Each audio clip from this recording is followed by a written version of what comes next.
Je voulais en fait qu'on essaie un peu de voir dans Proverbe, c'est pas une exhortation, mais je vais faire une interpellation. Proverbe 15.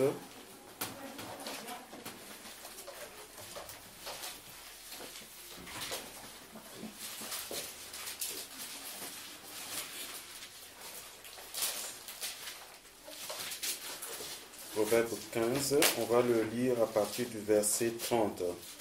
Combien? Proverbe 15. On va le lire à partir du verset 30 jusqu'au 33. Disons jusqu'à la fin du chapitre. C'est en fait suite à ce que nous venons d'entendre, que peut-être que nous pourrons entendre concernant les dons, les ministères et autres. Le Seigneur me met à cœur à ce qu'on se partage ce qui est dit dans ce passage. Je vais lire la parole. Ce qui plaît aux yeux réjouit le cœur. Une bonne nouvelle fortifie les membres. L'oreille attentive aux réprimandes qui mènent à la vie fait son séjour au milieu des sages. Celui qui rejette la correction méprise son âme, mais celui qui écoute la réprimande acquiert l'intelligence. La crainte de l'Éternel enseigne la sagesse et l'humilité précède la gloire. Amen. J'ai pris ce passage, le Seigneur m'a mis à cœur parce que on a entendu les enseignements, on nous parle des dons, on nous parle des ministères, on nous a parlé de beaucoup de choses. Mais j'aimerais ajouter ceci pour dire que, comme on vient de le dire, que ce qui plaît aux yeux réjouit le cœur. En fait, ce que les yeux voient, ça va plus dans le cœur. Plaît au cœur. Parce que quand les yeux voient, après ça communique au cœur. Après, le cœur commence à mijoter. Il dit, une bonne nouvelle fortifie les membres. Une bonne nouvelle fortifie les membres. La nouvelle, on peut entendre la nouvelle. Amen. On ne voit pas la nouvelle, mais on entend. J'ai appris. On m'a enseigné. Les yeux peuvent voir. Si ce n'est pas par des signes, je ne peux pas comprendre quand la bouche palpite là. Mais les oreilles qui entendent, les oreilles entendent. Et qu'est-ce que les oreilles entendent?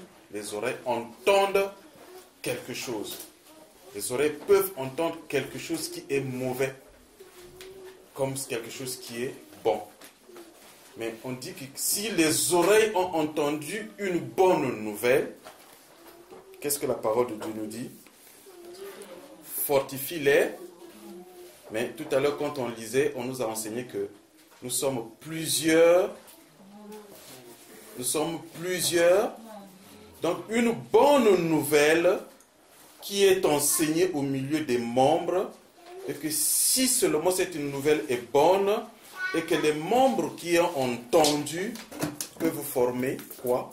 Un bon corps.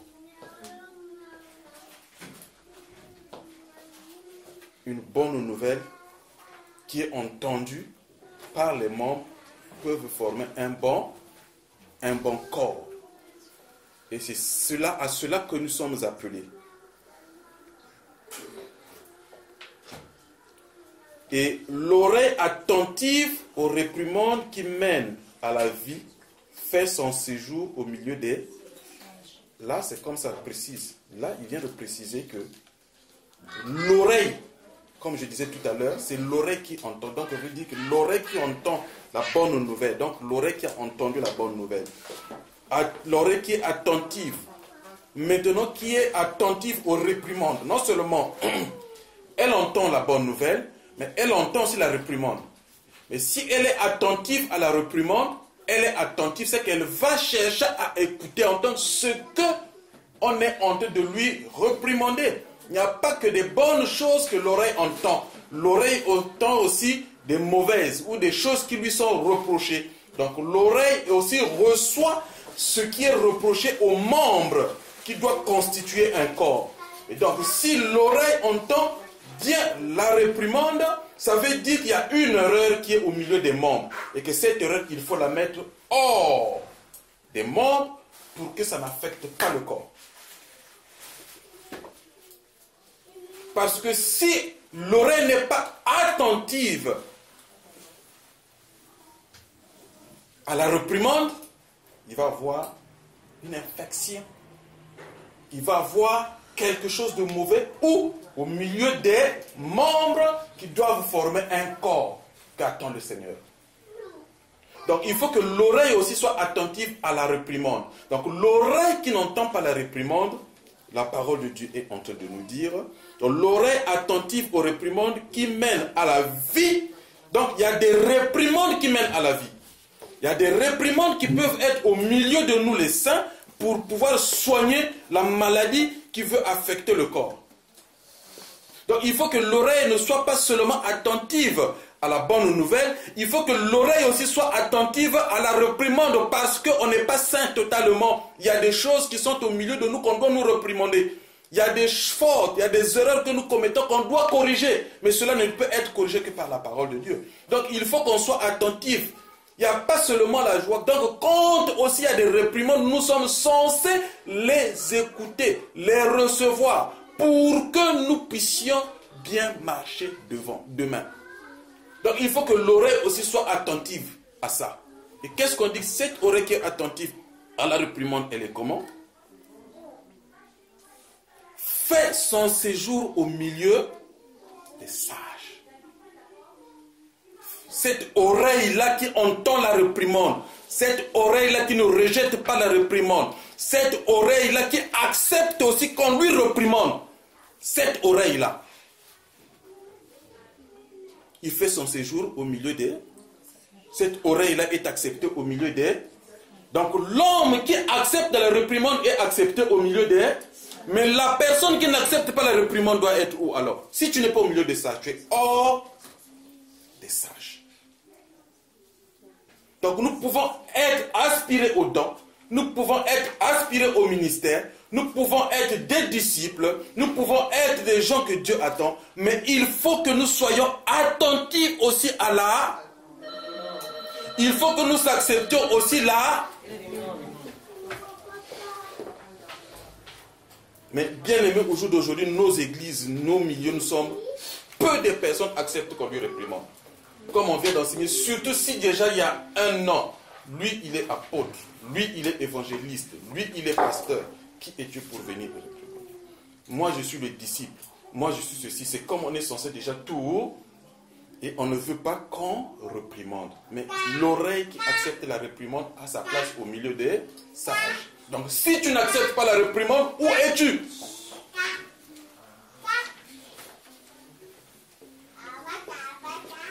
Celui qui rejette la correction méprise son âme. Celui qui rejette la correction réprime son âme. Donc celui qui ne veut pas qu'on le corrige, celui qui ne veut pas la correction, mais car en fait il ne fait pas mal à la personne qui est en train de lui dire ce que tu as fait est mauvais, ou ce que tu fais, c'est au milieu des saints. Et c'est la parole de Dieu qui nous corrige, bien aimés. Nous sommes les enfants de Dieu et les décisions que nous prenons, les décisions qui peuvent être prises dans l'assemblée doivent être prises de la parole. Et à ce moment-là, ce n'est plus l'homme qui le fait, mais c'est la parole qui est en train de... Il dit que l'homme est celui qui n'accepte pas la correction, il fait quoi? Il le reprise, il est en train de son âme. Donc c'est lui-même, car en fait, qui est en train de se faire mal. Du fait qu'il n'accepte pas, lui-même, il est en train de se faire mal. C'est pour cela, parfois, donc notre oreille doit être attentive à ce qui nous est reproché. Le reproche qui m'est fait, selon la parole, c'est justifié. Donc, pour ne pas faire mal à mon âme, qu'est-ce qu'il faut que je fasse? Il faut que je cherche à trouver ma place au milieu des sages.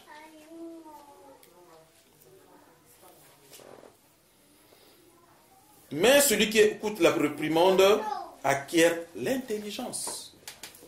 Ah, nous sommes appelés à accepter qu'on nous corrige. Nous sommes appelés à accepter qu'on nous réprimande si on veut aller de l'avant. Peu importe que ce soit les femmes, que ce soit les hommes. Ici, on ne détaille pas le critère de la personne, mais on dit celui. Donc, c'est tous les niveaux que nous sommes. Qui que ce soit, nous devons accepter ça si nous voulons vraiment être au milieu des sages. La crainte de l'Éternel enseigne la sagesse. La crainte de l'Éternel enseigne la sagesse. L'humilité précède. Nous devons être humbles. Peu importe ton statut. Peu importe mon statut. Quel que soit ce que je suis. Que je peux penser être. Que je peux penser... Je ne sais pas. Mais l'humilité précède. Que tu sois ou que je sois celui à qui on a élevé à quel niveau, je n'indexe pas, mais c'est la parole de Dieu. On doit accepter l'humilité. L'humilité précède la gloire. Quand on arrive, nous, c'est un adage du pays, hein. C'est dans le monde, ok, Dieu m'excuse, peut-être que ça ne peut pas. Mais on dit quand tu arrives dans un pays, on danse d'un pied, toi aussi tu fais quoi? Toi aussi il faut danser d'un. Mais si tu vois celui qui est là, il danse d'un pied, toi tu veux déjà danser avec deux pieds. Tu vas chercher à vouloir avoir trois. Mais ça devient quoi? Et celui qui danse avec un pied, il va te dire, non, c'est pas comme ça. Toi tu es déjà à deux, tu vas dire quoi? Toi, qu'est-ce que tu veux m'apprendre? Où allons-nous? En tout cas, la parole de Dieu, c'est pas moi. Je n'indexe personne. Mais c'est juste pour nous interpeller que l'humilité doit régner au milieu de nous. Quand nous arrivons, nous voyons comment est-ce que l'Église de Dieu est en train d'être dirigée. Comment est-ce que Dieu est en train de mettre l'ordre, où il est établi. C'est-à-dire que je dis toujours, si Dieu, bien aimé, comme avait dit, comment on l'appelle, Gamaliel. Je crois que c'est Gamaliel qui avait dit au sacrificateur, il dit, l'église que vous persécutez là, si l'église là n'est pas de Dieu, elle va se casser elle-même. Mais si elle est de Dieu, quel que soit ce que vous allez faire, vous ne pourriez pas la détruire. Il a pris des exemples. Vous avez vu l'église, je crois que c'était Pierre, non? Il avait donné, c'était qui était dirigé par un certain Pierre, je crois, un certain Simon, quelque chose comme ça. Il dit, vous l'avez vu comment elle s'est cassée la gueule? Elle n'a pas subsisté parce qu'elle n'était pas de Dieu. Donc au jour d'aujourd'hui, ce que nous devions faire, bien-aimés, prions, soutenons-nous les uns les autres dans l'humilité. Nous avons juste un intérêt commun, c'est de sauver nos âmes. Que chacun puisse avoir une place auprès du Père. Donc nous devons être un. Donc nos oreilles doivent être attentives. Il faut que nos oreilles soient attentives. Là où j'ai mal fait, on m'a dit, oui, toi Alfred Dachel, pourquoi tu as dit cela? J'ai dit, ah, pardonnez-moi. J'accepte. Parce que ce qu'ils vont me dire va être pour moi un enseignement pour que j'avance. Mais si je dis, vous ne devez pas me le dire, ça veut dire que je rejette carrément le salut qui veut arriver en moi. Mais ce que là, je devais recevoir, je ne le recevrai pas. Je peux le recevoir peut-être plus tard. Mais là, en tout temps, je retarde déjà ma marche avec le Seigneur. Donc, c'est ce que Dieu m'a mis à cœur de partager ensemble avec nous. Que Dieu nous bénisse. Amen.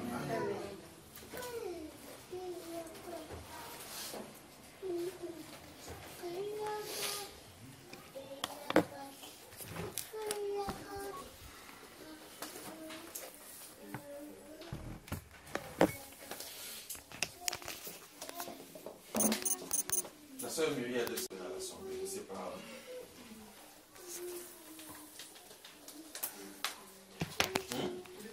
Hein?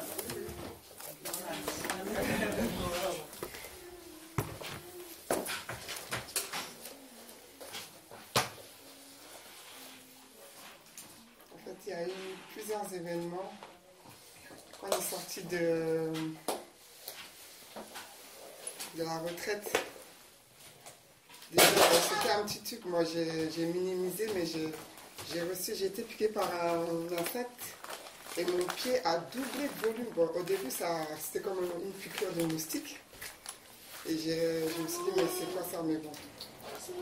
Et je vois, pendant la semaine qui a suivi la retraite, mon pied a doublé de volume. J'étais là, ça faisait mal, j'arrivais même pas à marcher. Parce que souvent, je marche pour aller au travail. Et j'essaie de distribuer les traités que frère Alain m'a donnés et tout ça. Et, tout. Et là, je ne pouvais même pas marcher. Et du coup, j'étais là avec mon pied enflé. Je dis, j'avais même parlé avec la sœur Florence de Lyon. Je dis, ils sont en train de me finir. Comme on a tellement menacé l'esprit de maladie, tout ça, donc du coup, ils essaient de me finir avec mon pied. Et du coup, Makeda a prié pour moi et puis après c'est passé. Déjà ça c'est un premier truc. Après, je suis là comme ça à la maison et mon époux, bon, il n'est pas converti, il dit qu'il est catholique. Et ils ont une grande sœur qui est dans une dénomination vers Saint-Denis-la-Briche, je ne sais pas si vous voyez un peu. Et donc, sa sœur lui dit de venir, d'aller avec elle remercier leur pasteur. Parce que, bon, certaines personnes connaissent l'histoire. Bon, elle était venue du pays par rapport à tout ce qu'il y avait comme événement politique en Côte d'Ivoire.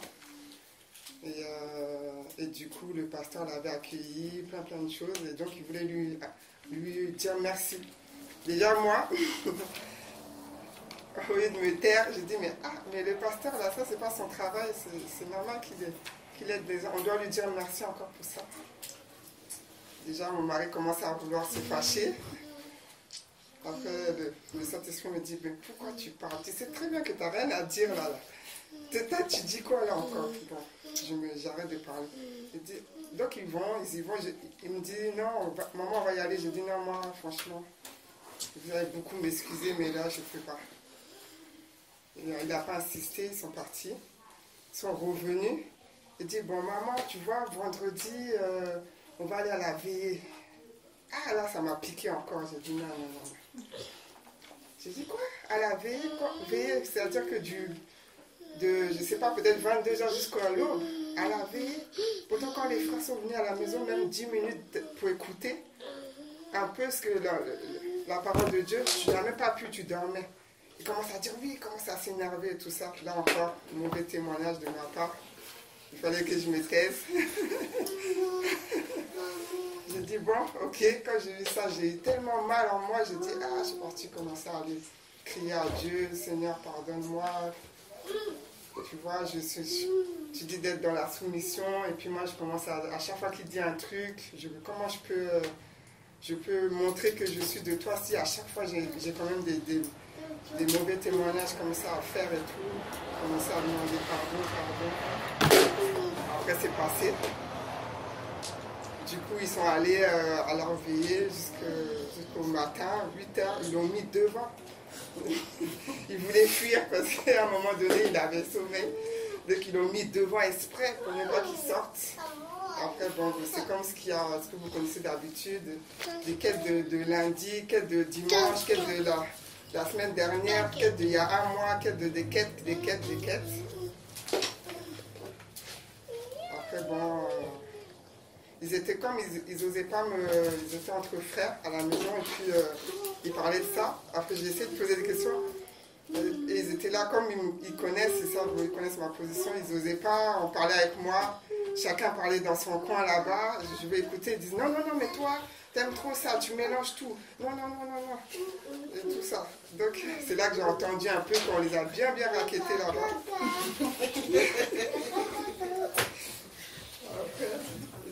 Après, mon mari, il a commencé à dire, parce que sa sœur a l'habitude de lui donner de l'huile d'olive, que le pasteur a prié dessus. Et puis, bon, je ne sais pas, un jour comme ça, j'ai dit, mais attends, moi, je ne sais pas. Parce que, bon, il y a des échos sur ce pasteur un peu, bon, je connais un peu d'autres personnes, bon. Après, bon, je ne sais pas qui est qui. Mais moi, je dis, moi, je vais quand même prier sur cette huile-là, parce que je ne sais pas, moi, Dieu me met à cœur de prier là-dessus avant que tu l'utilises. Après, il disait, non, mais on a déjà prié. Je dis, mais je vais quand même prier et tout ça. Parce que quand même, ça vient, ça rentre à la maison. Moi, je veux prier quand même. Et quand il a fini avec les veillées, tout ça, il était tellement, on va dire, fatigué par tout ce qui s'est passé. Il a dit que lui, maintenant, que j'ai raison. Que maintenant, les huiles, là, les trucs qu'on lui donne comme ça, lui, il va faire attention maintenant. Il ne va plus prendre ça comme ça et tout. Il va faire attention. Après, ça, c'est un premier épisode. Deuxième épisode, je suis au travail, j'ai un collègue qui est assis juste à côté de moi. On est dans un endroit open space. Et souvent, il parlait de sa vie, qu'il a été dans les addictions, l'alcool, les jeux d'argent, des choses comme ça et tout. Et puis, je voyais que, bon, il a une femme, sa femme est musulmane. Donc, je le voyais dans ces trucs-là, mais je n'étais pas vraiment sûre que lui aussi soit dedans. Et quand il y a eu le ramadan, leur jeûne, ils ont commencé et tout, ils étaient dedans, tout ça et tout. Souvent, on travaille là-bas, les gens parlent, bon, je suis la seule chrétienne dans mon service. Et il y a une femme juive, il n'y a que des arabes, d'autres qui disent qu'ils sont athées. Et souvent, ils parlent de religion, ils parlent de ça. Et puis moi, je suis là, je participe pas, des fois, je ne participe pas tout le temps. Et donc, je ne sais pas, Dieu comme il m'a expliqué sa vie un peu, et ils sont mariés depuis un moment, et il n'y a pas d'enfants et tout ça. Donc, moi, Dieu m'a mis à cœur de prier pour lui, pour chasser la fertilité dans leur couple. Donc, c'était un jeudi ou un mardi, comme on a l'habitude de se réunir. Donc, moi, je monte en haut, on a un endroit où on peut se reposer. C'est là-bas que je monte pour prier avec les frères. Et quand on a fini, il était assis seul dans son coin. Et Dieu m'a dit, va prier pour lui. Je suis allée. J'ai prié. J'ai chassé l'esprit d'infertilité. Après, il a dit, comme je ne lui ai pas demandé la permission, j'ai posé ma main directement pour prier. Il a été surpris à un moment. Et après, j'ai dit, il a dit, ah, tu fais quoi? J'ai dit, moi, je prie pour toi. Il a dit, ah, merci. Après, du coup, bon, c'est là j'ai commencé à lui poser des questions. Mais comment j'ai appris que tu es musulman? Comment tu es arrivé à là? C'est là qu'il m'a réexpliqué l'histoire par rapport, en fait, il cherchait quelque chose pour sortir de l'alcool, sortir du jeu. Et quand il était, ceux qui étaient autour de lui, ses amis d'enfance, tout ça, ils sont musulmans. J'ai dit, mais pourquoi tu t'es pas plutôt tourné vers Jésus?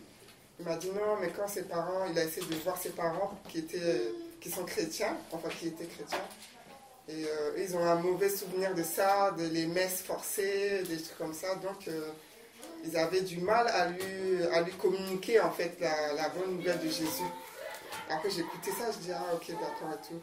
J'ai dit moi j'ai de la lecture, est-ce que je peux te la donner? Il me dit non, il n'y a pas de problème et tout, que lui il est ouvert. J'ai dit comme je n'avais pas sur moi, j'ai dit non, quand je l'aurai, je vais te le remettre. Après quand j'ai pu récupérer mes traités, je lui ai donné, il y avait 3 ou 4 différentes sortes de traités. Donc je lui ai donné ça. Et après il y avait un autre là, lui comme il dit qu'il est athée, mais il m'a posé la question de savoir mais qu'est-ce qui moi m'a poussé à aller vers Jésus. J'ai dit je veux prendre le temps. Parce que c'est assez long, donc je vais prendre le temps de m'asseoir avec toi pour bien t'expliquer comment j'ai été poussée par la recherche de mon Dieu, quoi. Et il dit oui, moi je suis athée, mais ça m'intéresse de savoir. Donc ce jour-là, lui aussi, quand j'étais en train de remettre au premier, il passait par là, mais il était pressé, il a dit bon, mais je reprendrai plus tard parce que je suis arrivée en retard. Et quand je donnais, j'ai une autre collègue, une femme musulmane, elle dit ah c'est quoi, je peux en avoir aussi? J'ai dit, ben, bien sûr, après je l'ai donné aussi. Là, c'est passé. Du coup, on était là comme ça et on travaillait. Et puis, à un moment donné, c'est comme si l'esprit me dit, non, demande le nom de sa femme. Comme ça, quand tu vas continuer de prier pour eux. J'ai demandé le prénom de sa femme. Il m'a dit, non, elle s'appelle Fatima. J'ai dit, ok, d'accord, j'ai noté dans mon cahier pour aller me retrouver devant Dieu là-bas avec ce sujet. Et bon, après, moi, j'étais dans mes trucs, comme on fait d'habitude et tout. Et là, c'était quand? C'était jeudi, je crois. Oui, jeudi.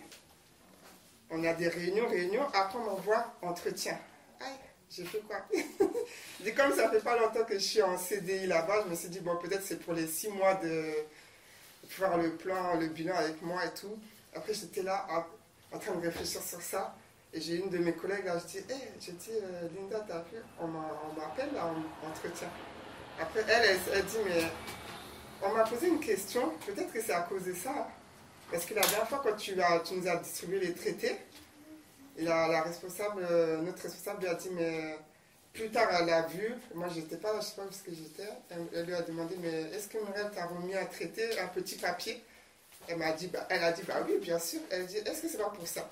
Elle se posait la question pour deux choses, soit ça, soit parce que j'ai commencé à venir avec mon chapeau sur ma tête, et quand elle m'a vue, elle était tellement épatée, elle regardait la responsable pour voir s'il y avait des réactions.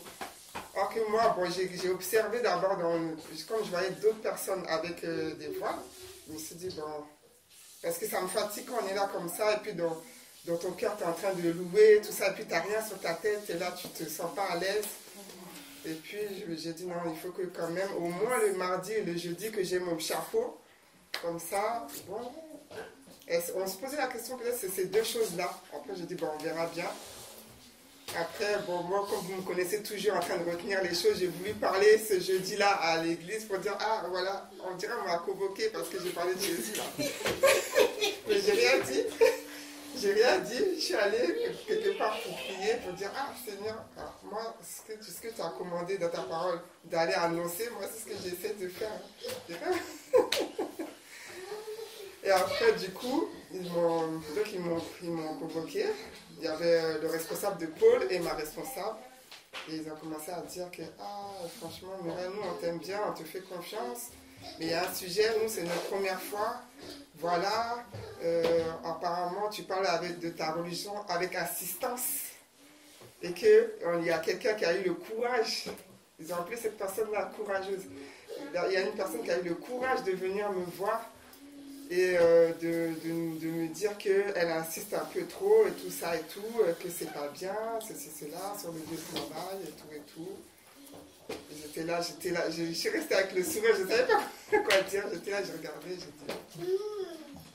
Après, bon, j'étais là, eux-mêmes ça les gênait, et à un moment donné, ils disent, oui, mais je crois que tu es catholique. J'ai dit, non, moi je suis chrétienne. Après, ils disent, bon, d'accord, ok. Franchement, nous on t'aime bien, on te fait confiance, il faut faire attention parce qu'il faut savoir à qui tu parles, parce que certaines personnes, par respect, ils ne te disent pas directement que ça ne les intéresse pas, mais ils s'en vont quand même directement à voir des responsables pour se plaindre et tout. J'ai dit, ah ok, d'accord, je ne me suis pas rendu compte.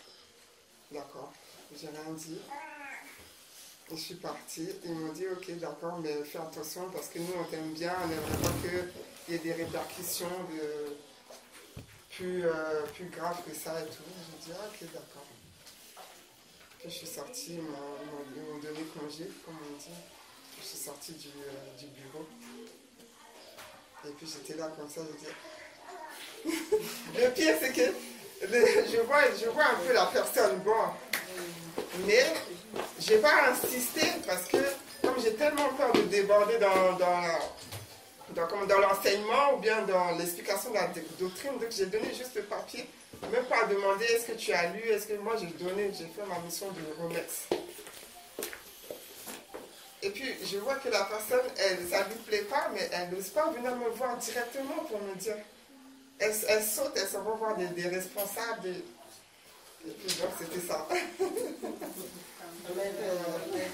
Et comment tu t'es sentie après d'avoir été interpellée par tes responsables par rapport à ce sujet-là? Je vous ai dit, en fait, j'ai dit à Dieu, moi, je ne veux pas que, comme tu dis souvent, frère Alain, tuer ce que l'ennemi voulait mettre dans mon cœur, genre la rancœur contre la personne qui a parlé. Je suis allée prier pour la personne pour que, surtout pour moi-même aussi, il faut dire la vérité, pour pas que je commence à avoir de la rancœur. Il faut que quand j'arrive là-bas, que je garde mon sourire, qu'on me connaît, que je suis souriante, qu'il ne faut pas que je manifeste que je ne suis pas contente des gens qui sont autour de moi. Donc j'ai prié pour ça, pour tuer ça dans mon cœur. Et après j'étais là, j'attendais même une occasion pour pouvoir lui parler, parce que moi c'est comme ça, quand je suis piquée, il faut que je parle à la personne pour qu'après ça passe. Donc après il avait plein de bouteilles d'eau, et puis donc je dis, ah et tout, mais tu collectionnes les bouteilles d'eau, après ça m'a libéré, ça fait que j'étais plus énervée contre lui clairement. Et après, j'ai dit, mais je continue de prier parce que je veux que Dieu puisse vraiment, par sa grâce, leur donner un enfant et qu'ils se souviennent que peut-être que c'est la sœur Muriel. Enfin, c'est Muriel qui avait prié pour moi. Voilà. Donc, je me suis sentie bizarre. Après, j'ai dit, bon, comme moi j'aime bien parler avec mon mari, expliquer ce qui m'arrive, j'ai dit, mais est-ce que ça, je vais lui dire? Et ça là, il va, comment il va? J'ai réfléchi, après, il y a la sœur Grace qui est avec nous, qui travaille avec nous en ce moment, juste pour un mois. Je suis partie lui expliquer ça. Après, j'ai dit, mais il faut quand même que je dise à mon mari. Elle a dit, non, mais si tu lui dis, il n'a pas l'esprit de Dieu, comment on va faire? Il va mal le prendre. Après, j'ai réfléchi jusqu'à, j'ai dit, non, ça, c'est pas bon, ça. Il faut quand même que je lui explique. Après, j'ai dû expliquer, mais je pensais qu'il allait dire, mais voilà, tu commences à déborder, tu commences à devenir extrémiste. Mais il a dit non, qu'il fallait confronter. Bon, il fallait appeler la personne, confronter. Comme on peut te dire des choses et on ne met pas la personne qui a parlé, on te laisse, on commence à... J'ai dit non, mais c'est pas comme ça, je peux même pas même, j'ai même pas envie d'aller confronter qui que ce soit, on ne confronte pas. Je dis mais toi vraiment, il fallait confronter. Donc finalement il a compris, il a dit oui, c'est bien, de toute façon... Vraiment, quand tu sors du travail, tu peux distribuer, même si tu veux prendre un micro pour parler de Jésus, c'est comme tu veux. Mon travail, il a fait très attention à tout ça. C'est tout ce qu'il m'a dit.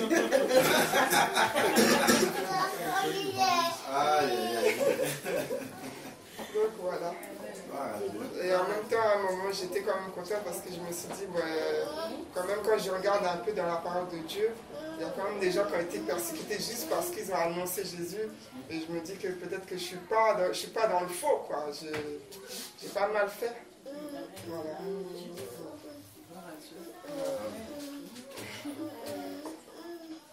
Peut-être que tu n'as pas mal fait.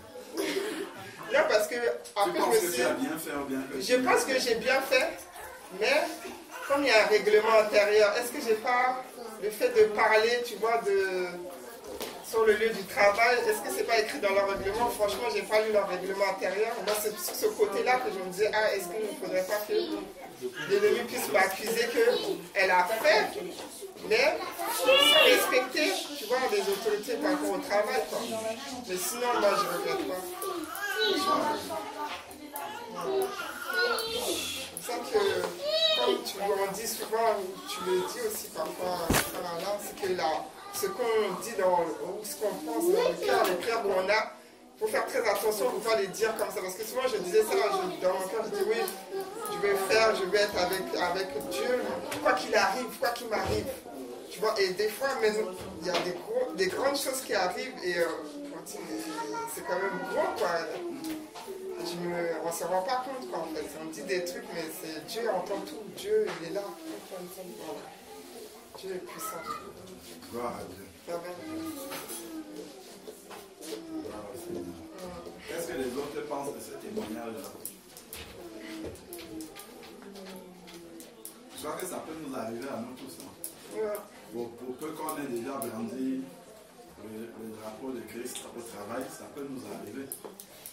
Parce que le désir de parler de lui, si tu te retrouves à engager avec un collègue sur ce sujet-là, après tu ne vas pas contrôler, quoi. Tu vas immigrer comme ça vient, quoi. Et après, voilà, on peut tous se retrouver dans ce cas-là. Mais on a une assurance, c'est que le Seigneur ne peut pas nous abandonner. Il ne peut vraiment pas nous abandonner. C'est-à-dire que même si il y a des représailles négatives qu'on fait de son travail, que ça s'enchaîne, le Seigneur ne peut pas nous abandonner.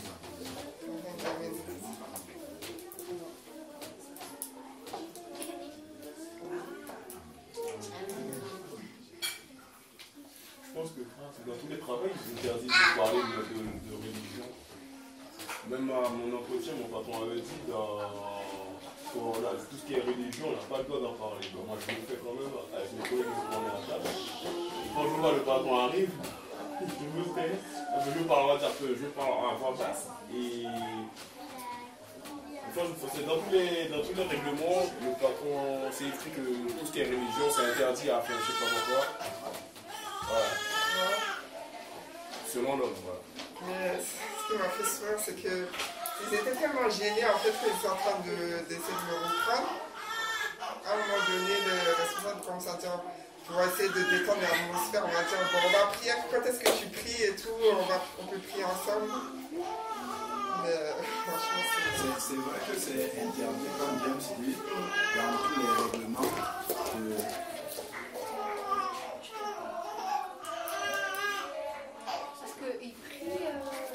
C'est interdit dans tous les règlements. Mais il y a ce que le frère est en train de dire. Bon, après, maintenant, on a un exemple dans la parole de Dieu où les apôtres ont été battus par le Sanhédrin et ils ont interdit de parler en ce nom. Qu'est-ce que les apôtres ont fait? Est-ce qu'ils ont arrêté ou bien est-ce qu'ils... Voilà, on a un modèle. Bon, ils ont continué, mais en assumant les représailles. Donc nous aussi, on doit le savoir. Si les représailles arrivent, on ne doit pas être surpris, on ne doit pas pleurer, mais on doit s'en remettre à Dieu. Moi, je crois que c'est comme ça. Et chacun, selon vraiment son degré de foi, doit pouvoir assumer. Voilà. Tu peux perdre ton travail et gagner une âme. Après, c'est de voir les deux sur la balance. Est-ce que cette âme-là, ça valait mon travail? Est-ce que derrière Dieu ne va pas débloquer un autre? Voilà, c'est vraiment selon la foi de chacun par rapport à ça. Je crois qu'il y a une croissance là-dedans. Donc tu peux dire à quelqu'un, non, il faut parler du Seigneur au travail. Lui aussi, il part là-bas, il manque de sagesse. Et puis il fait ce que, voilà, il se dirige d'une manière que Dieu ne l'a pas conduit.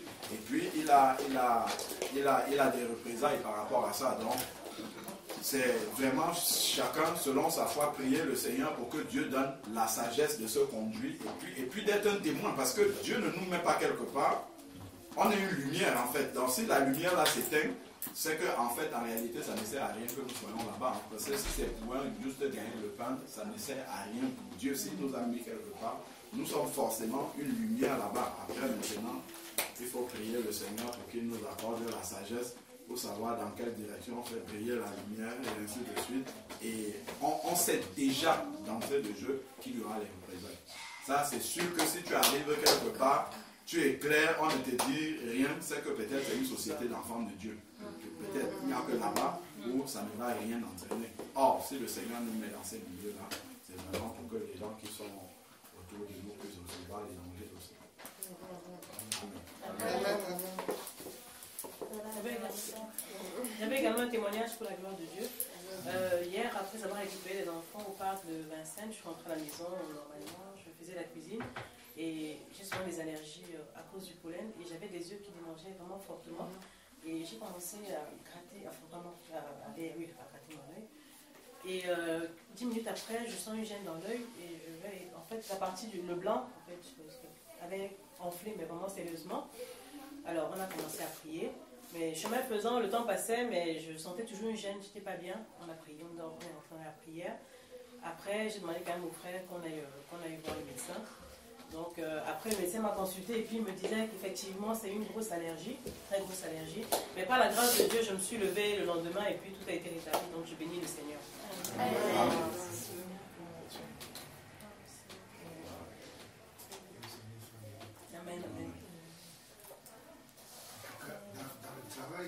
En France, on ne nous permet pas de parler de Dieu. Comme James disait, moi j'ai été repris plusieurs fois par rapport à ça. J'ai perdu même un travail par rapport à ça. Le premier CDI que j'ai eu en France, c'était depuis cette année jusqu'à maintenant, j'ai jamais eu des CDI. C'était en 2006 au KFC. Je n'oublierai jamais. Mais quand je ramenais les plateaux aux gens, moi je parlais de Jésus. Je parlais. Une fois, le responsable m'a appelé, il m'a dit, mais il faut arrêter ça. Et un jour, j'ai tellement parlé. Et je suis resté même à table avec les gens pour prier pour eux. Et à la fin du mois, mon chef il m'a appelé, il m'a dit concrètement, moi je ne peux pas te garder ici. Vu ce que tu fais, va faire ton travail. C'est pas ici que tu dois travailler, va faire ton travail. Et c'est le seul CDI que j'ai eu jusqu'à maintenant. Dieu me permet toujours d'avoir des CDI, 2 ans, 1 an, par-ci, par-là, mais je n'ai jamais eu de CDI. Il faut savoir que quand c'est vrai que maintenant j'arrive à canaliser mes ardeurs dans le travail. Je parle, mais je ne vais plus comme je faisais avant, tout le temps, à tout moment. Parce qu'il faut être honnête, hein, on est aussi embauché pour faire un travail. Donc je ne vais pas prendre le temps du patron pour parler de Jésus tout le temps. Les apôtres ne travaillaient pas. Donc ils pouvaient utiliser leur temps comme il faut. Quelqu'un qui t'embauche, que tu dois embaucher à 8 heures et débaucher peut-être à 17 heures, pendant ce temps-là, il veut que tu sois productif pour son entreprise. Donc ce n'est pas le moment de parler de Jésus. Je ne suis pas en train de dire de ne pas parler, hein, mais il faut savoir comment le faire pour que l'employeur ne se voit pas voir que bon, moi je t'emploie pour travailler, toi tu es là à parler de Jésus. Donc soyons sages dans comment faire les choses. Moi j'aime beaucoup parler à la pause. À la pause, des fois quand les gens me posent des questions, bon, est-ce qu'on peut parler à la pause? Ou bien j'amène la personne, on sort du bureau, parce que les murs ont des oreilles. Quelqu'un va nous entendre, il va dire, ben, j'ai vu l'Orson, il parlait à telle personne, il parlait de Dieu. C'est comme ça que ça peut prendre une autre tournure où on peut arriver même à perdre le travail. Mais comme le frère Alain a dit, même si ça nous arrivait, le Seigneur prendra soin toujours de nous. Je pense au cas où j'avais perdu mon CDI en 2006, mais je vis encore. Je mange, je nourris ma famille. Donc Dieu est capable de tout. Amen. Amen. Amen.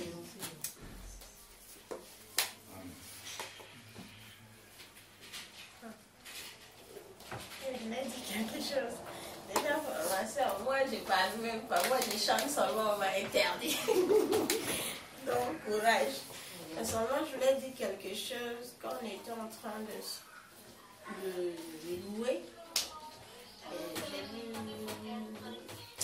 des images successives.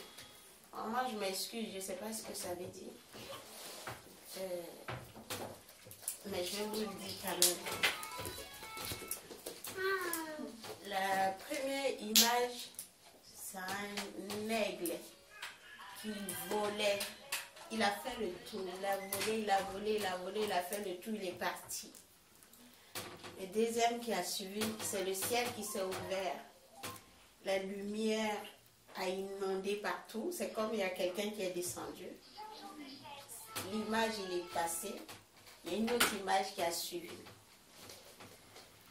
C'est comme un dragon. Il a ouvert la bouche, il a craché du feu partout. Et le feu a pris partout. Et dans le feu, il y avait des soldats. Ils se mettaient en rang. Au fur et à mesure, dans le feu. C'est comme le feu ne les brûle pas. Ils sont dans le feu, ils font le rang. Ils étaient bien en ordre. Rang par là. Et il y a cette image-là passée. Il y a l'image d'un village. Il y a la route qui traverse le village. Le côté droit, ah oui, c'est ce côté, il n'est pas brûlé. Et ce côté, tout est brûlé. Je ne sais pas ce que ça veut dire, mais je vous le dis quand même. Voilà ce que j'ai vu.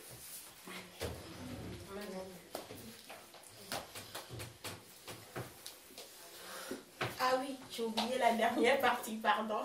Pardon, Seigneur.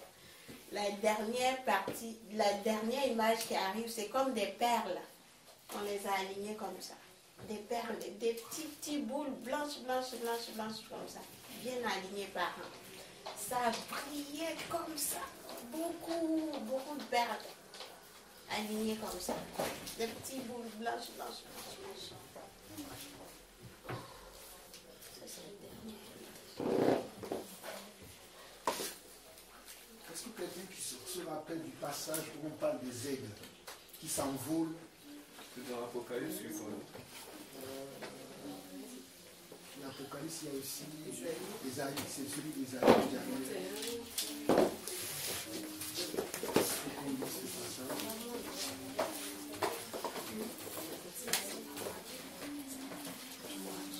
Mais dans l'autre version, ils disent que c'est les anges.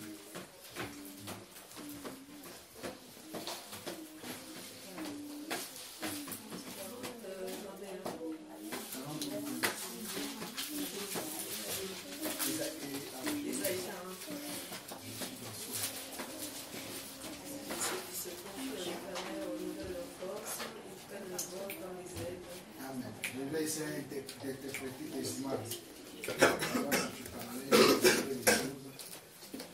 Isaïe 41, 40, à partir du verset 31.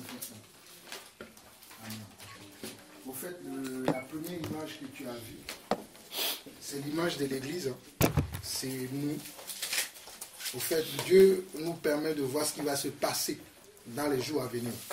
Ça peut prendre des mois, comme ça peut prendre des années. Mais le Seigneur permet toujours que ses enfants voient avant ce qui va se passer. Et Dieu t'a permis de voir ça. Donc, Ésaïe 40 plutôt, à partir du verset 31. Voilà. On dit que ceux qui se confient en l'Éternel renouvellent leur force, ils prennent leur vol comme les aigles. Ils courent et ne se lassent point, ils marchent et ne se fatiguent point. Au fait, Dieu est en train de nous donner un message. Moi également, j'ai eu beaucoup de choses que Dieu m'a montrées, mais pour l'instant, je ne vais pas parler. Pas aujourd'hui, ce n'est pas dans le culte que Dieu me parle personnellement des choses qu'on va faire prochainement. Je pense que je parlerai avec les frères demain parce qu'on a une réunion entre nous. Mais je pense que ce que Dieu t'a montré, c'est ce qu'on est en train de vivre là. Où on voit qu'il dit, mais ceux qui se confient en l'Éternel, parce que nous nous confions en lui. Si vous avez vu tout à l'heure, toutes les prières que nous avons faites, c'est que nous nous confions en lui. Et Dieu voulait nous montrer par un sceau, par une marque, qu'il a agréé ce qu'on fait, et maintenant qu'il va nous transformer comme des aigles. On va courir, mais on ne va pas se fatiguer. On va marcher, on ne va pas se fatiguer non plus, parce que Dieu permet qu'on puisse rentrer maintenant dans une autre, on va dire une autre dimension, dans notre service du Seigneur. Et le deuxième image, tu disais que tu as vu que c'est comme si c'était le ciel qui était ouvert, la lumière, une lumière était là. Là, c'est une sorte de la gloire de Dieu qui descend aussi sur nous. Et ça peut représenter aussi l'enlèvement. C'est deux choses. Ça représente la gloire de Dieu qui descend sur son peuple. Et ça peut représenter aussi l'enlèvement. Parce que tout de suite après ça, l'image que tu as vue quoi? Le feu. Après l'enlèvement, il y aura quoi? Il y aura le feu. Il y aura la grande tribulation. Les gens vont commencer par souffrir. Et tu as bien vu qu'après ça que tu as vu, il y a eu des personnes qui sont restées dans le feu et d'autres qui sont restées de l'autre côté qui ne sont pas dans le feu, le village dont tu parlais. Donc après la grande tribulation... Mais je dis un village parce que les maisons sont en haut et en paille. C'est comme au village, au campement, comment les maisons sont. Il n'y a pas d'école, au fait, c'est la paille. La maison en dur et puis paille. Maintenant, l'autre côté, ce côté-là, tout est brûlé. Il y a la route qui sépare et ce côté-là, ça n'a pas touché. Mais tout ce côté-là est brûlé, c'est tout noir, le feu a tout brûlé. Et ce côté-là, le village, il est intact. Et il y a le chemin qui... Voilà. Amen. C'est ça ce que j'ai compris par l'esprit, c'est que après avoir vu le dragon qui crachait du feu, qui représente le jugement de Dieu, même au milieu de nous, comme il y a des gens qui commencent à avoir une certaine, on va dire, murmure, Dieu va séparer aussi même au milieu de nous. Ce que tu as vu, c'est ça. Il y aura de la séparation. C'est pas que ça va se faire c'est pas nous qui allons le faire, mais Dieu lui-même va permettre que ceux qui sont là encore avec de la paille, qui sont là encore avec des mauvais sentiments, Dieu va permettre qu'eux-mêmes ils partent. Donc il y aura de la séparation. Mais ce que tu as vu, c'est progressivement. La première chose, les ex, c'est que Dieu permet maintenant qu'on rentre maintenant dans une capacité que nous n'avions pas avant. On ne va plus se fatiguer, on ne va plus... Dieu nous donne d'une certaine force. C'est ça ce qu'il nous dit. Et la lumière, c'est la gloire de Dieu qui descend sur nous et qui représente aussi également l'enlèvement qui va se produire. On ne sait pas quand est-ce que ça va se produire, on le sait bien.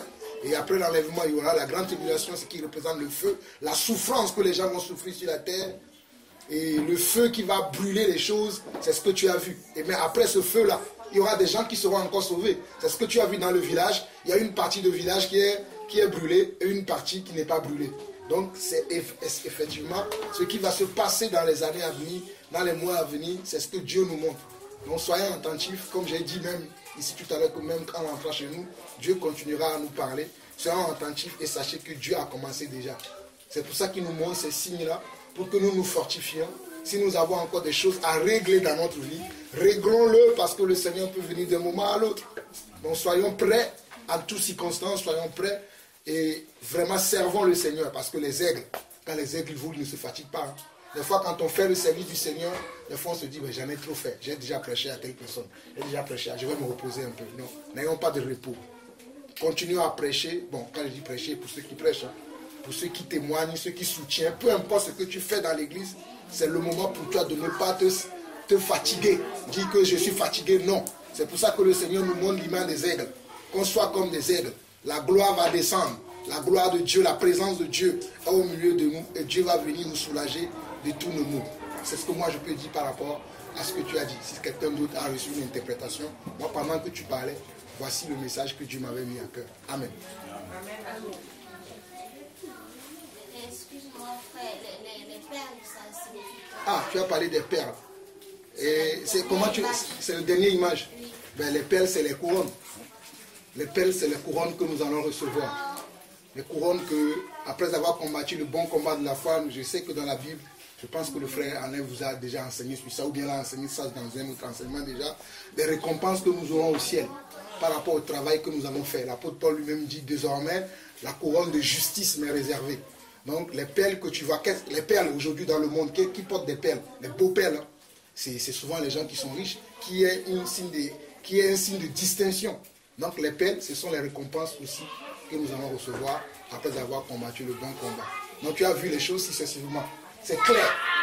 Là, le premier, c'est l'aigle. On doit continuer, qui ne se fatigue pas. Dieu nous dit de ne pas se fatiguer, d'être comme ces aigles-là. Après, il y a sa gloire qui vient sur nous.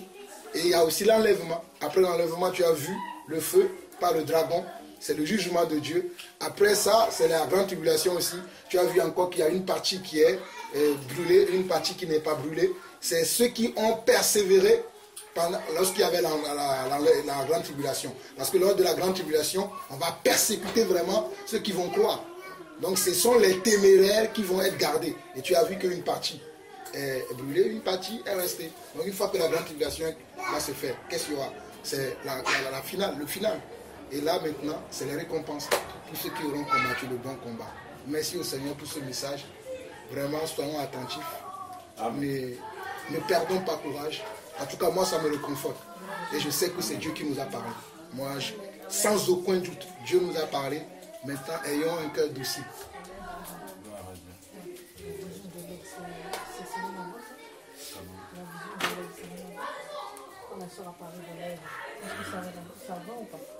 J'ai pas lu la partie d'Apocalypse. Moi, j'ai lu, c'est la celle de l'Apocalypse. Vous pouvez lire la seule, vous pouvez lire le passage. Non, je voulais savoir la vision de l'aigle. C'est quel passage? Ézéchiel. Ézéchiel. Okay, est-ce que ça a un rapport avec ce que la sœur a dit? Je ne connais pas. C'est quel passage?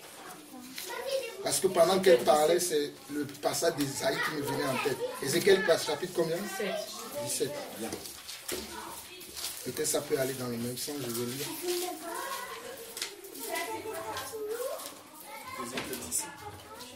À partir de quel verset? Ou c'est tout le chapitre? J'en sais rien. La parole de l'Éternel me fut adressée en ces mots. Fils de l'homme, propose une énigme, dit une parabole à la maison d'Israël. Tu diras, ainsi parle le Seigneur éternel, un grand aigle aux longues ailes, aux ailes déployées, couvert de plumes de toutes couleurs, vint sur le Liban et enleva la cime du cèdre. Il arracha le plus élevé des rameaux, l'emporta dans un pays de commerce et le déposa dans une ville de marchands. Et il prit un rejeton du pays et le plaça dans un sol fertile. Il le mit après près d'une eau abondante et le planta comme une sol. Ce rejeton poussa et devint un cèdre de vigne étendu, mais de peu d'élévation, ses rameaux étaient tournés vers l'aigle et ses racines étaient sous lui. Il devint un cèdre de vigne, donnant des jets et produit des branches. Il y avait un autre aigle, grand, aux longues ailes, au plumage épais, et voici du parterre où elle était plantée, cette vigne étendue avec avidité, ses racines de son côté, et dirigea ses rameaux vers lui, afin qu'il arrose. Elle était plantée dans un bon terrain, près d'une eau abondante, de manière produit. Non, ça n'a pas de rapport avec... je pense que c'est pas ça. C'est dans la suite de ce que je viens de dire, parce que ça, elle avait vu l'aigle, après elle a vu le ciel ouvert avec une lumière, après elle a vu le dragon. C'est, je pense, dans le sens où Dieu m'a permis de pouvoir interpréter, je pense, dans ce sens-là, ce passage-là. Et c'est pour ça qu'il me donnait d'ailleurs le passage d'Ésaïe 40-31 qui dit ceux qui, on peut relire même, ne se fatiguent pas. Donc Dieu voulait nous dire de ne pas nous fatiguer. de chercher toujours sa volonté, de chercher toujours sa face. Parce que si on se fatigue, lorsqu'il y aura l'enlèvement, on va perdre notre place. Parce qu'on a vu que elle a vu l'aigle, l'aigle est parti. Tout de suite, elle a vu la lumière qui représente la gloire de Dieu et le Seigneur qui revient pour enlever l'église. Mais une fois que l'église sera enlevée, il y aura le jugement. Donc, il y aura la grande tribulation. Et la grande tribulation, c'est là où les gens vont être persécutés, torturés, beaucoup vont périr. Et ceux qui vont persévérer, ce sont ceux qui vont rester en vie. Et une fois que ça sera fait, il y aura le grand jugement. Et là où le dragon, le serpent ancien, va être jeté finalement dans le feu. Et nous, les saints qui auront persévéré, maintenant nous allons recevoir nos récompenses au ciel. Je pense que c'est plutôt dans ce sens-là qu'on doit aller. Et on l'a dit tout à l'heure aussi dans Romains chapitre 12, qu'on nous a dit servez le Seigneur. On doit servir le Seigneur, on doit avoir du zèle. Souvenons-nous des premiers passages qu'on a partagés. On a partagé Romains chapitre 12, où on nous dit ayons du zèle, servons le Seigneur. Donc le Seigneur nous appelle vraiment à son service, à garder nos yeux focalisés sur lui, à ne pas être dans les distractions. Parce qu'en ce moment, beaucoup sont dans les distractions. Soyons comme des aigles, ne nous fatiguons pas à rechercher la face du Seigneur et à faire sa volonté. Amen. Amen. Nous avons compris le travail qui a été fait à la suite de ce que la sœur a reçu. C'est un peu dans la pratique de l'enseignement que le Seigneur nous a donné. Lorsqu'on a un don, on le libère et c'est pour l'édification du corps. Et la Bible dit dans 1 Corinthiens chapitre 14, vers le verset, à la suite du verset 29 par là, que lorsqu'il y a une prophétie, on peut prophétiser successivement et on doit s'arrêter et que les assistants jugent. C'est ça que le frère a fait. Donc, il a écouté. Normalement, nous tous, nous avons tous l'Esprit de Dieu. On écoute ce qui est donné. Ah, ça vient de Dieu. Et si ça vient de Dieu, quelle est l'édification qu'on peut en sortir? Parce que si on écoute juste, il y avait l'aigle, il y avait la perle, il y avait ça, et qu'on parle là, s'il n'y a pas d'édification derrière, en fait, ça nous aura servi à rien. Donc, si Dieu envoie une parole comme ça, c'est pour ça que la parole dit dans 1 Corinthiens 14 qu'il faut que les assistants jugent. Juger pour dire si ça vient de Dieu et pour examiner, comme on dit, ne méprisez pas les prophéties dans 1 Thessaloniciens 5,19, ne méprisez pas les prophéties, mais examinez, retenez ce qui est bon. C'est vraiment ce qu'on a fait. On a examiné la prophétie qui est arrivée. Le Seigneur a donné la compréhension de cette prophétie-là et chacun a reçu l'édification de ce qui est sorti de là. Donc c'est de cette manière-là que on doit pouvoir vraiment avancer par rapport à ces dons que Dieu dépose dans l'église. Sinon, ça ne va nous servir à rien du tout. Les dons vont passer comme ça. Quelqu'un va dire quelque chose. Ça s'arrête là. Bon, qu'est-ce que ça veut dire? On ne sait pas. Et puis on continue. Non, si Dieu parle, c'est qu'il y a vraiment un message d'édification pour l'église. Amen. Amen.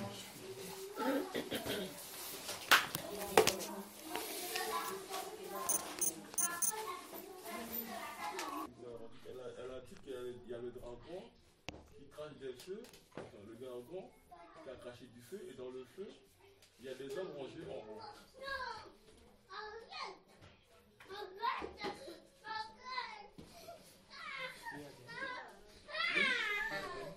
Non, j'ai dit, dans le vision de la sœur, elle a dit, il y a le dragon qui a craché des feux, et dans le feu que le dragon a craché, il y a des hommes rangés en rond. Et ces hommes n'étaient pas consumés. C'est ça? Et L'église, ça ne brûlait pas, ils étaient en rond. ils étaient en rond. Et Dans le feu. Comme Shadrach, Meshach et Abednego. Ils étaient là, les soldats, dans le vent, mais ils ne brûlaient pas. Parce qu'ils ne se plaignaient pas, ils étaient arrêtés droit, tous comme ça. Personne ne bouge à gauche, à droite, ils sont tous en rond. J'ai pas compris, ils sont sortis de la bouche du dragon. Elle a dit que le dragon crachait du feu. Sur eux, mais ça ne les consumait pas, c'est ça? Et le feu ne brûlait pas les soldats qui étaient. Ah oui, c'est Nous différent. avons eu la bonne, attendez frère, nous avons eu la bonne interprétation. Sachez une chose, quand le Seigneur parle, on ne doit pas rester dans les détails, ceci, cela. Voyons bien dans Genèse, si je ne me trompe pas, ou bien dans Exode, quand Dieu avait donné un rêve à Pharaon et que Joseph a interprété, il a interprété le rêve par rapport à ce que Dieu lui a donné pour interpréter. Daniel, pareil, a fait aussi lorsque le roi Nebuchadnezzar a fait son rêve. On sait très bien que dans la grande tribulation, il y aura des persécutions. Donc si on voit des gens qui sont dans la persécution, ce n'est pas que tout le monde qui vont être persécutés, qui vont accepter et renier Christ. Et la sœur a bien dit que lorsque le dragon crachait du feu sur ces hommes-là, ça ne lui faisait rien. Ce sont les gens qui vont traverser la grande tribulation sans fléchir les genoux devant Baal. Amen. C'est simplement ça. Nous ne restons pas dans des idées, des raisonnements. Écoutons la pensée de Dieu, à moins que nous avons nous-mêmes reçu une révélation de ce qui est dit, nous l'apportons. Mais ne restons pas à chercher à dire que ça. Vraiment, c'est ce que moi je peux apporter. Amen. Amen.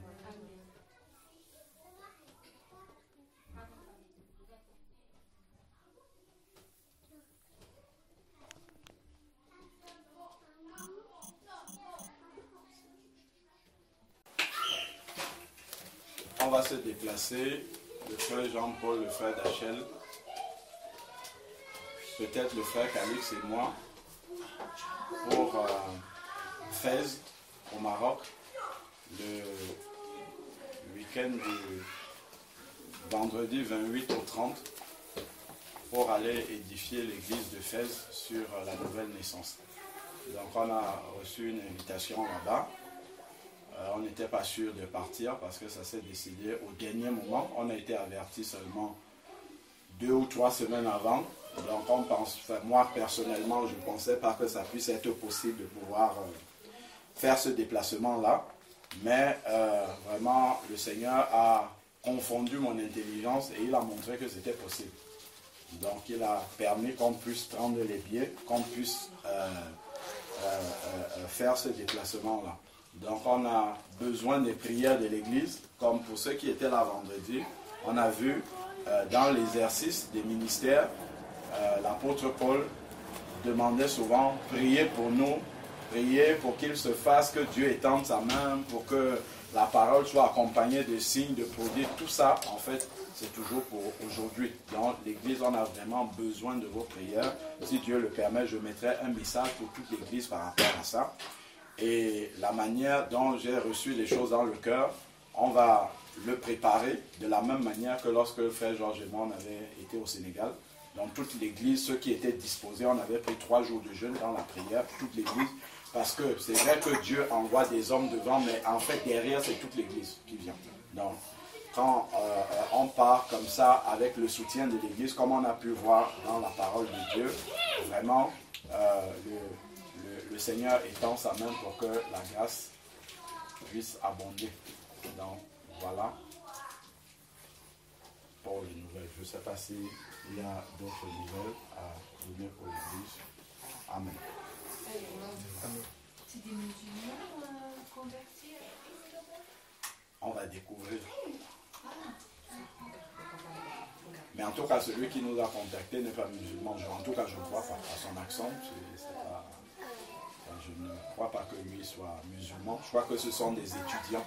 Ce sont des étudiants au Maroc, en tout cas pour les quelques gens dont il m'a parlé. Je crois que ce sont des étudiants qui étudient dans cette ville-là, qui se réunissent pour prier le Seigneur entre eux et qui ont besoin d'être édifiés. Je pensais que c'était une église souterraine.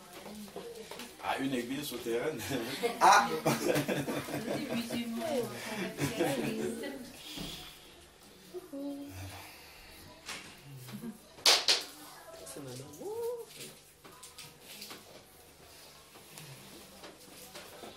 Ça va, je crois. Oui, c'est ça.